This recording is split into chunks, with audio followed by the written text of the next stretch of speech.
ఈ లంగాను కూడా ఉతికే. శారీ, పావడ, బ్లౌజు ఎందుకమ్మా ఇవన్నీ కట్టుకుంటున్నావు? మామూలుగా ఒక నైటీ వేసుకోవచ్చుగా. సరే, రేపటి నుంచి నేను నైటీ వేసుకుంటాలే. అలాగే నీకు ఒక నైటీ కొనిచ్చేస్తాను. నువ్వు ప్యాంట్లు షర్ట్లు వేసుకొని కష్టపడక్కర్లేదు. సరే, ఫోన్ వస్తుంది, ఎవరో చూడు. ఫోన్ వస్తుంది, వెళ్ళమ్మా. ఈ పావడ కూడా ఉతకాలి. హలో, ఎవరు? ఇది సోమన్ సార్ ఇల్లు కదా? ఇది నా ఇల్లు. వాడొక ఎక్స్ట్రా టికెట్ మా ఇంట్లో. నువ్వెవరు? నేను సోమన్ సార్ ఫ్యాన్ అండి. ఒకసారి ఫోన్ ఇస్తారా? అయ్యో, సార్ కొంచెం బిజీగా ఉన్నారు. పని అయిపోయిన తర్వాత కాల్ చేయమన్నా. అలాగా, అయితే నేను తర్వాత ఫోన్ చేస్తాను. అదే మంచిది. వాడు బట్టలు ఉతుకుతున్నాడు.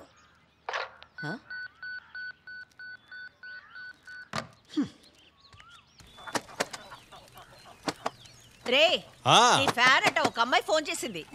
ఏంటి? అయ్యో, నన్ను పిలవచ్చు కదమ్మా. ఎందుకు ఫోన్ చేసిందో నాకు తెలియదు. మళ్ళీ చేస్తానని చెప్పింది.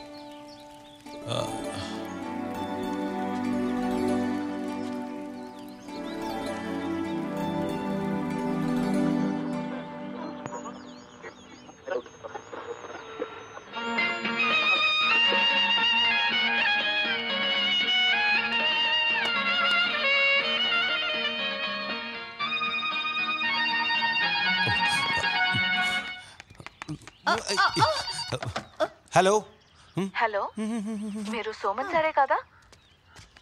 హలో, నా నెంబర్ మీకెలా తెలిసింది? అది జబార్ అన్నయ్య నుంచి తీసుకున్నాను. మంచి విషయమే. ఎందుకలా? లేదు, మీరు ఆఫీస్కి ఫోన్ చేశారంటే సన్ని తీస్తాడు. వాడంతా మంచివాడు కాదులేండి. అయితే మీకు నా మీద పొసెసివ్నెస్ ఉంది. పొసెసివ్నెస్సా? నాకు మీ పేరు కూడా తెలీదండి. నిజం చెప్పండి, మీరు నా ఫోన్ కోసం వెయిట్ చేస్తున్నారు కదా? లేదు. లేదు అని చెప్తే అది అబద్ధం అవుతుంది. సరే, ఇప్పటికైనా పేరు చెప్పండి.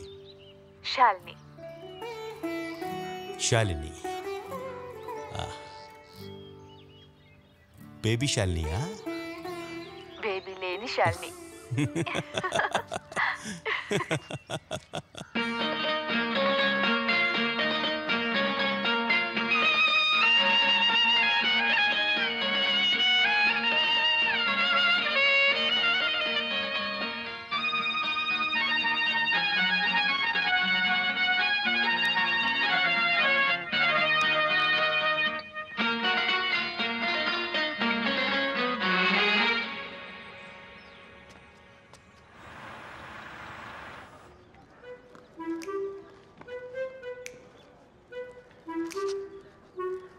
అపిడ్స్, తర్వాత వానపాములు, ఇవి రెండే కొబ్బరి చెట్లకి పరమ శత్రువులు. సార్, అదంతా చెట్లకే కదా? లేదు, కొన్ని సందర్భాల్లో కొబ్బరి చెట్లకి విరోధులుగా ఉంటాయి. అలాగా? అవును. నువ్వు బయలుదేరు. బయలుదేరు అన్నాను.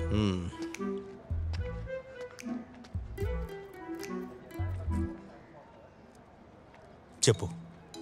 మీరు ఒక మొబైల్ తీసుకుంటే నాకు ఎప్పుడు కావాలో ఫోన్ చేయొచ్చు కదా? మొబైల్ ఆరోగ్యానికి హానికరం శాలిని. నేనేంటి మొబైల్ ని తినడానికి అడిగాను, ఫోన్ చేయడానికే కదా? ఇలా చూడు శాలిని, ఈ మొబైల్ యూజ్ చేయడం నా ఉద్దేశాలకు వ్యతిరేకం. నేను కావాలంటే డీటెయిల్డ్ గా లెటర్ రాసి పంపనా? మీరు నిదానంగా లెటర్ రాయండి. నేను మన గురించి మా ఇంట్లో చెప్పేశాను. అలాగా? మీ అమ్మ చాలా సంతోషపడుంటుందే. సంతోషపడిందిలే, కొట్టలేదు అంతే. ఎందుకలాగా? ఎటువంటి చెడు అలవాట్లు లేకుండా ప్రకృతితో మాత్రమే ఉంటూ ప్రకృతి భోజనం తింటూ ఒక గవర్నమెంట్ ఆఫీసర్ దొరికితే. ఊరు వాళ్ళందరూ అదే చెప్తున్నారు, మీకు కాస్త మెంటల్ అని. మెంటలా? ఎవరు చెప్పారు?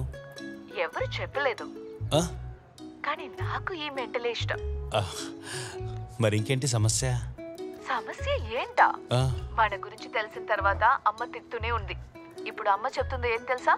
మా మావయ్యకి తెలిసిన వాళ్ళు ఎవరో నన్ను చూడ్డానికి వస్తున్నారంట. సరే, వాళ్ళు వచ్చి చూసి వెళ్ళి. నన్ను చూడ్డానికి ఎవరూ రాకూడదు.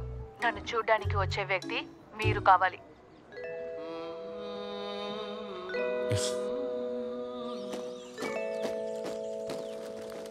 అమ్మా, నేను అర్జెంటుగా ఒక పెళ్లి చేసుకోవాలి. అరే దేవుడా, అయ్యో నా పసుపు. రే, నువ్వు పెళ్లి చేసుకోకుండా ఉంటే నీ జీవితమే నాశనం అవుతుంది. అనవసరంగా ఎందుకురా ఆ అమ్మాయి జీవితాన్ని నాశనం చేస్తావు? అందరమ్మలు కొడుకులకు పెళ్లి చేసి మనవాళ్ళు మనవరాలను చూడాలనుకుంటారు. నువ్వెందుకమ్మా విచిత్రంగా ఉన్నావు? నిన్ను పెళ్లి చేసుకుంటే మనమే వాళ్ళకి వరకట్నం ఇవ్వాలి. వరకట్నం మనం ఇవ్వాలా? ఏంది పొద్దున్నే మొదలెట్టారా?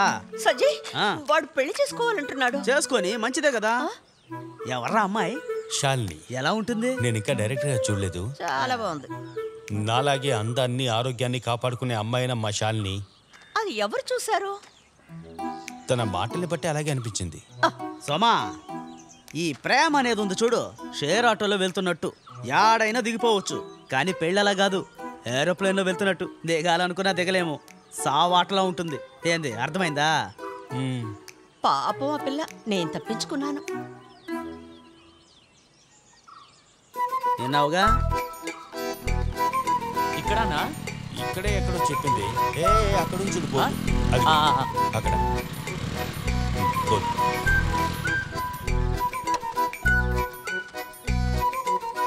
రే ఈ ఇల్లా? రే, ఇది మన మేస్త్రి పని చేసిన క్యాటరింగ్ వాళ్ళు ఇల్లే కదా? అదే కదా.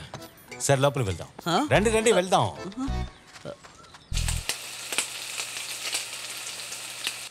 తొందరగా చేయి, వాళ్ళందరూ ఇప్పుడు వచ్చేస్తారు. సరేనమ్మా. అవి కరకరలాడుతూ ఉండాలి.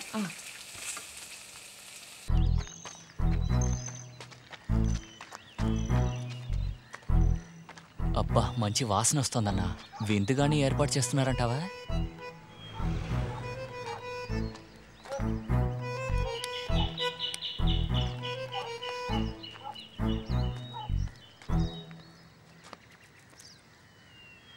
వద్దురా, వెళ్దాం పద.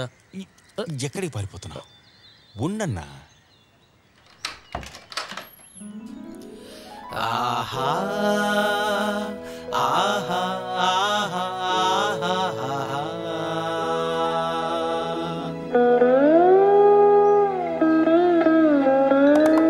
చందనపు తెల్ల రంగులను వెన్నెల లోకము అప్సరలా సుందర హంసల నావల నువ్వు నా కోసమే దిగొచ్చావు ఇలా, నా కోసమే దిగొచ్చావు ఇలా, నా కోసమే దిగొచ్చావు.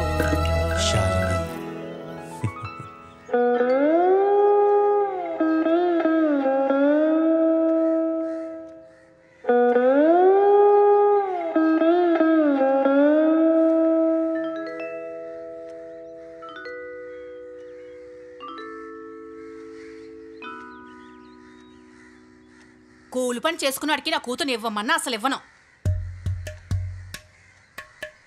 వెళ్ళిపోతావా? అమ్మా ఇలా చూడండి, మీరు ఫోర్స్ చేసి తనకు వేరే పెళ్లి చేసినా నేను వెళ్ళి తను పిలుచుకొస్తాను. తను వేరే ఎవరిని పెళ్లి చేసుకున్నా సరే తన మీద ఉన్న ప్రేమ నాకు తగ్గదు. ఆహా, నువ్వు పిలవగానే నా కూతురు నీ వెనకే వచ్చేస్తుందా? నేను పిలిస్తే శాలిని వస్తుంది. వాడితో నువ్వు వెళ్తావే?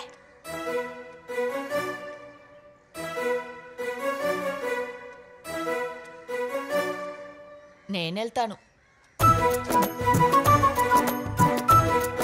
మీరు నాతో రండి.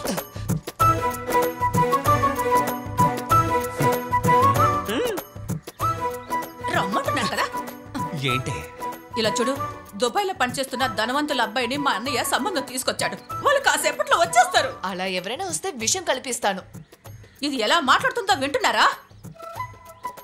ఇలా చూడవే, నువ్వు గాని వాడితో గాని వెళ్ళావనుకో, నేను ఊరి పోసుకుని చచ్చిపోతాను. నువ్వు చచ్చినా నేను అతన్ని పెళ్లి చేసుకుంటాను.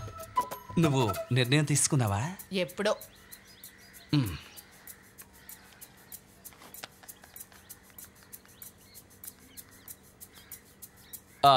బావా బావా, నువ్వు నాకు హెల్ప్ చేయాలి. దుబాయ్ పేలు కొడుకుని రావద్దని చెప్పి. అవును, రావద్దని చెప్పు. మీ ఇద్దరు ఎలాగోలాగా చావండి.